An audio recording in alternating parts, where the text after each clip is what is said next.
You're tuned to Radio Kidnappers, the voice of Hawke's Bay. This is the program called Ignite Yourself, living life on your terms. It's our pleasure, as always, to have, I could almost say, the co-host on. You're the real host. You were going to say the co-host. The host of the program, Carol Reid. How you going, Carol? I'm really good, Ken. How about you? I'm good. Now we've got a great topic today, but before we get to that, just remind our listeners what Ignite Yourself is all about. Sure. So Ignite Yourself, living life on your terms, is all about being able to feel a little bit more empowered, a little bit more centred, a little bit more inspired in your life, and getting the most out of your life, and really starting to explore some of your own potential. So letting go of those limiting beliefs, habits, old ways perhaps, and working out what really serves you. And okay, if I wanted to avail myself of your services, how do I do that? So you can get in contact with me on 021 774 058 is my mobile, or contact me on my Facebook, soulpreneurs.co.nz website, and email Carol at soulpreneurs, so think of SOUL, preneurs, like an entrepreneur, PRENEURS.co.nz, and that's where you can grab a hold of me, and we sit down and do a little assessment first, and just check if we're going to be able to work together, and do a few, just check in on where you're at and what you're wanting to achieve, and then from there, take it from there and see what we can do. Do you ever come across anyone that you can't work with? Occasionally, and that's really just because I think they probably need a different level of care than what I can provide, so I would refer them to someone who perhaps just right at this point they need someone different to me, and then after that, certainly. So no one that I would say absolutely no to, but I would make sure that they're getting what they need. And if I think, no, I'm not quite ready for you yet, or you're not ready for me yet, you need somebody different. Could be nutrition, it could be some mental health assessment, it could be some of that sort of stuff. Then that's really what I need to be aware of, and make sure that I'm giving them what they need rather than what perhaps what I think they need, that they need someone different.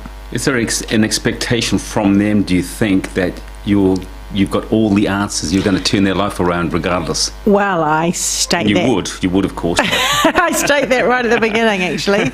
That's kind of one of the criteria, I guess, is that, you are ready to make a change, because people can think they are, but it's all about actually recognising that, yes, I am ready, and then we go from there. So yeah, it's a two-way street at the end of the day. I can only go so far. I'm really like the guide on the side, I'm really going to put a bit of light and understanding on what's going on for you, and then we're going to be able to start making some inroads and get some tools to help you on that way to get going and letting go of some of those limiting beliefs and whatnot. So you can bring them to the water, but you can't make them drink.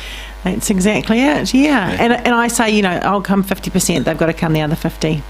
Now, before we get to today's topic, you also wear another hat, and you brought in this really cool magazine.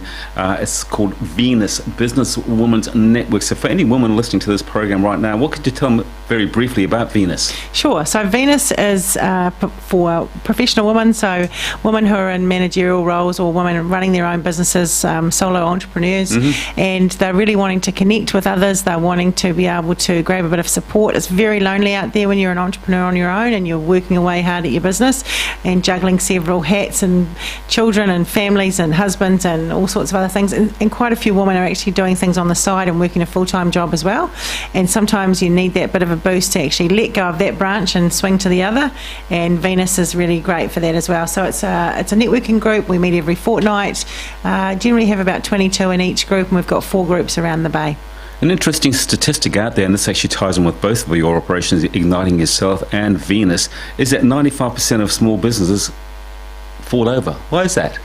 Well, they certainly do within the first 3 years, yeah. I think people, what I tend to see is that people are really good at what they do. Let's say they're very passionate about what they do, but they actually don't have the business acumen in behind that to be able to run their business. So it's all very well to actually really be good at what you do, and that's certainly, got to be a huge strength and part of what takes you into the role of doing your own business. But the fact of the matter is, it's not creating just another job for you.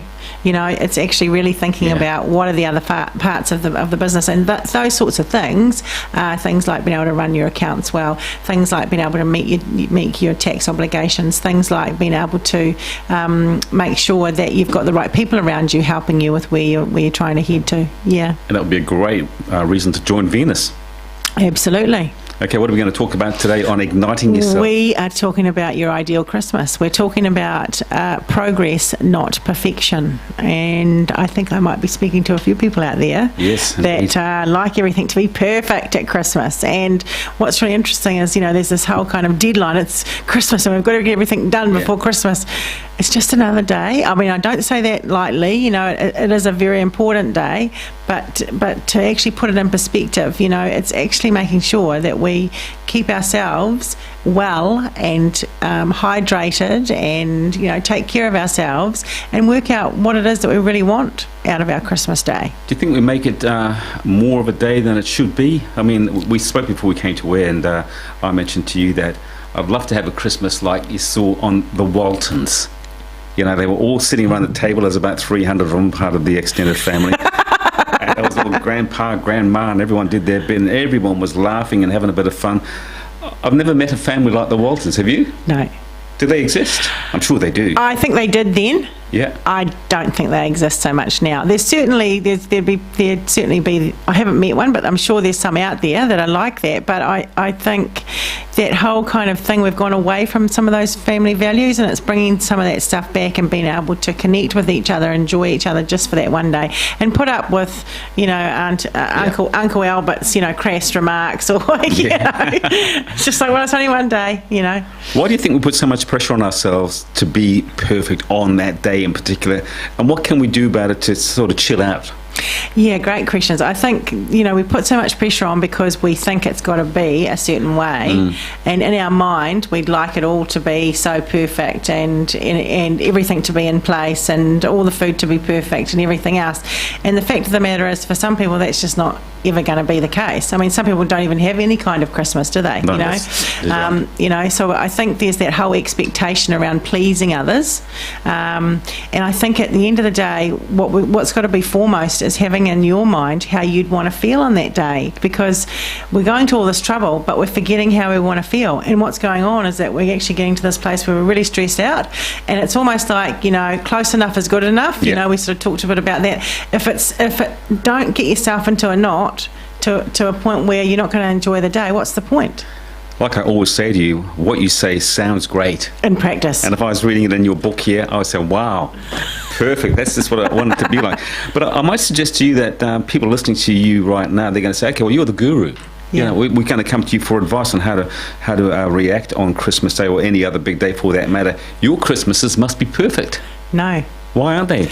You're the guru. Because I'm human, and that's the be-all and end of it all. As human beings, we are not perfect. We're actually fundamentally flawed, and we need to celebrate those flaws. We've got to be able to say and get off our own backs, and actually let ourselves up for air, and say it's actually okay to feel this way, and it's actually okay that I can't get it all done, and it's actually okay as long as everybody's fed and watered, even if they're not fed and watered until 2:00 because somebody forgot to get the meat out the night before. And it's not, it's not defrosted. I mean, stuff happens, right? It's been able to keep yourself centre, and that's really what I teach and what I work with people on. Is where is your centre? If you were to do this, and this, would that give you your centre? If you were to do this, and this, would that give you your centre?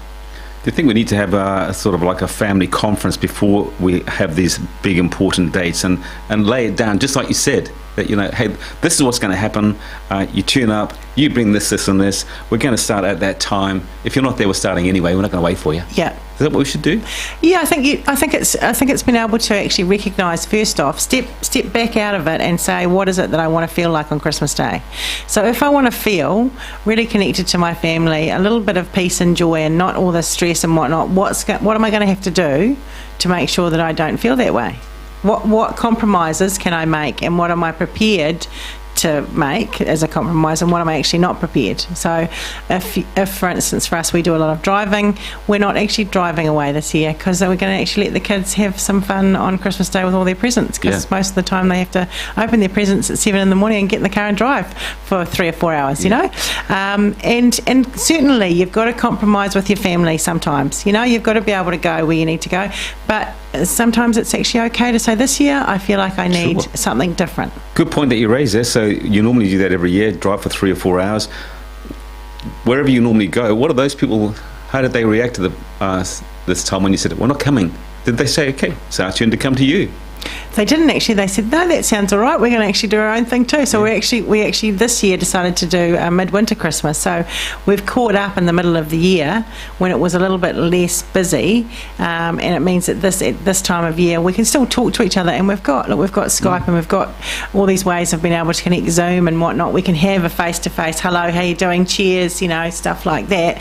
Okay, it's not the same as giving them a big hug, but there'll be another day that we can do that. It just feels like there's this whole psyche that gets us to that point, and we get frenzied in our stress, and what is the stress doing? It's eating up our body. It's causing our bodies all kind of imbalances, and it's also causing us to be incredibly tired. And it's causing our relationships to break down.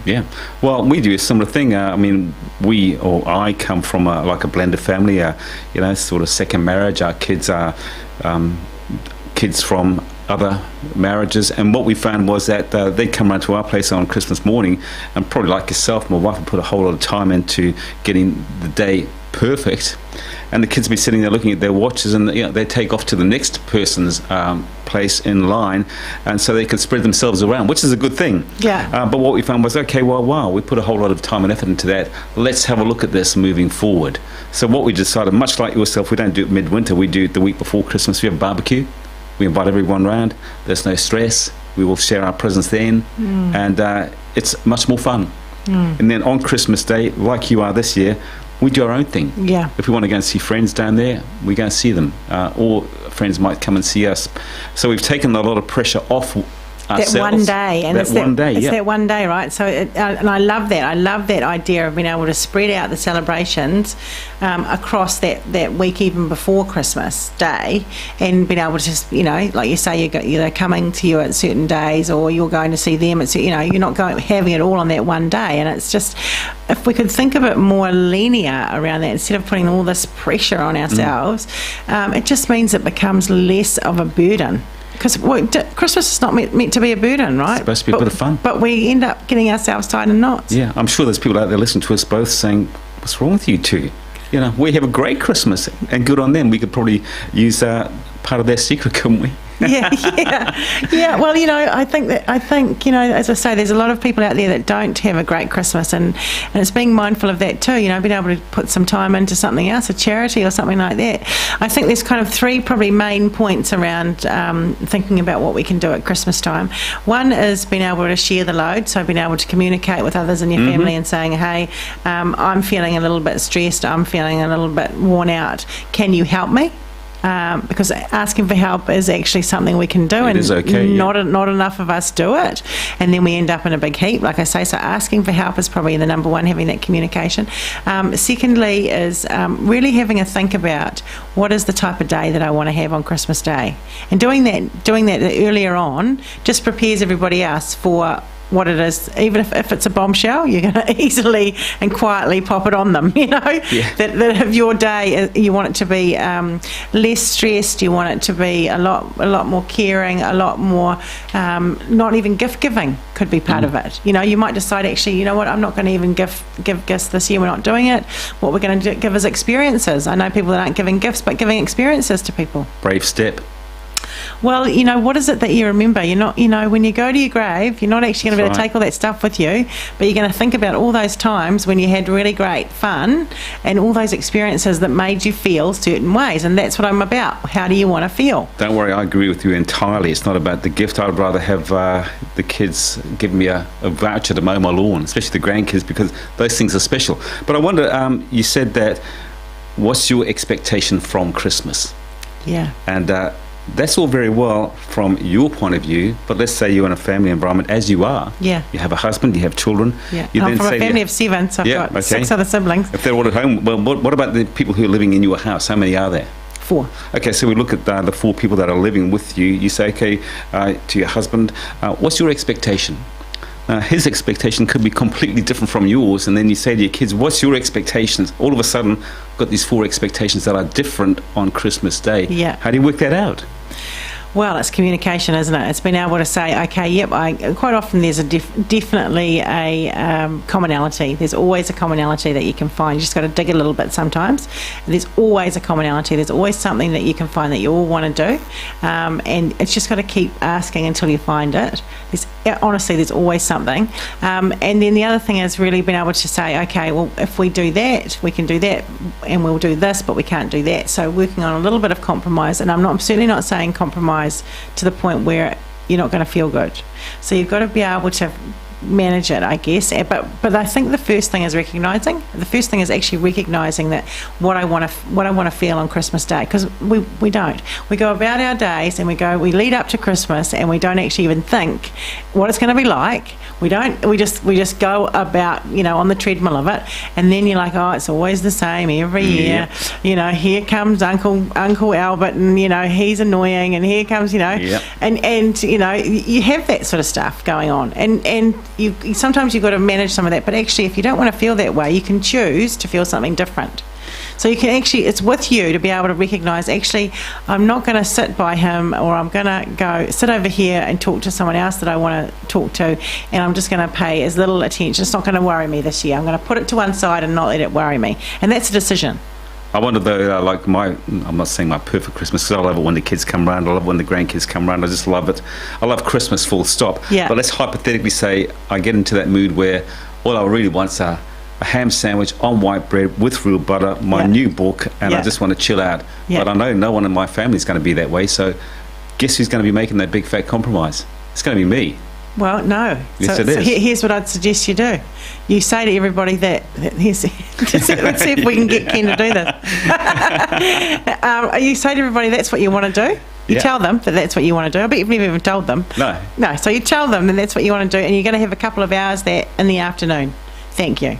And that's it. Thank you. I'm going to have out of 24 hours in that one day, you're going to take a couple of hours for you, and you're going to sit and you're going to read and have your ham sandwich. Well, I think that's probably an easy compromise. And do you know what? I reckon the rest of the family go, we didn't even know that's what you wanted to do. Gee, we wanted to do that too. Because here's the other thing that goes on. We think that we're doing it because we're trying to please the other person, because we think we're in their head thinking that we know what they're going to react to. And we don't know that until we actually verbalise it and say, and you'll be really surprised what they come out with.